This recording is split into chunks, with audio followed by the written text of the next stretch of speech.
आणि ते सगळे व्हिडिओमध्ये कैद झाले. 200 मोटरसायकली घेऊन त्याच्यावर 400-500 लोक बसायचे आणि त्या गावभर मिरवणुका काढायचं हे मुक्ताईनगरवाल्यांनी पाहिलं.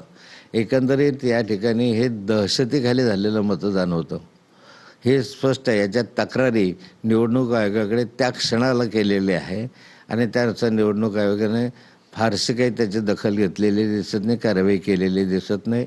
आणि यामध्ये लगेच वेळेस त्यांनी जर कारवाई केली असती तर ही दहशतीच्या वातावरणातून बाहेर आलं असतं. आणि गुंडगिरी जे आहेच, रेकॉर्डला जे गुंड आहेत त्यांना पकडायला पोलिसांना काय झालं होतं, परंतु जे झालं ते झालं. मी पराभवाचे कारण शोधत नाही.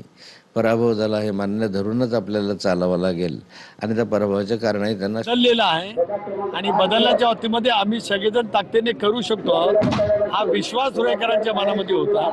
आणि म्हणूनच यावेळेला पहिल्यांदाच मी फक्त अर्ज भरायच्या दिवशी होतो आणि शेवटच्या दिवशी सभेला आलो. मला विश्वास होता अशा किती खोट्या फसव्या टॅगलाईन काढल्या तरी रुळेकर याला कधी पसंती देणार नाही. विकासाच्या दृष्टिकोनातून पुढचं पाऊल काय असेल? आपण बघा किती फसवी खोटी दांभिक होती हे रुळेकरांनी कृतीने सिद्ध केली. हा बदललेला आहे आणि बदलण्याच्या बाबतीमध्ये आम्ही सगळेजण ताकदीने करू शकतो हा विश्वास रुळेकरांच्या मनामध्ये होता. आणि म्हणूनच यावेळेला पहिल्यांदाच मी फक्त अर्ज भरायच्या दिवशी होतो आणि शेवटच्या दिवशी सभेला आलो. मला विश्वास होता अशा किती खोट्या फसव्या टॅगलाईन काढल्या तरी रुळेकर याला कधी पसंती देणार नाही. विकासाच्या दृष्टिकोनातून पुढचं पाऊल काय असेल? आपण बघा किती फसवी खोटी दांभिक होती हे रुळेकरांनी कृतीने सिद्ध केली.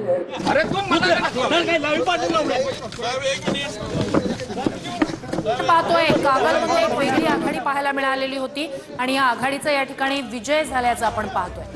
समरजित घाटगे आणि हसन मुश्रीफ या निवडणुकांच्या निमित्तानं हे दोन कट्टर विरोधक एकत्र आले आणि त्याच्यानंतर ही निवडणूक मात्र याच्यामध्ये कागलमध्ये एक मोठा विजय या आघाडीनं मिळून आणलेला आहे आणि विजयाचा गुलाल जो आहे तो आता उधळला जातोय. कार्यकर्त्यांचा सुद्धा एक मोठा उत्साह या ठिकाणी पाहायला मिळतोय.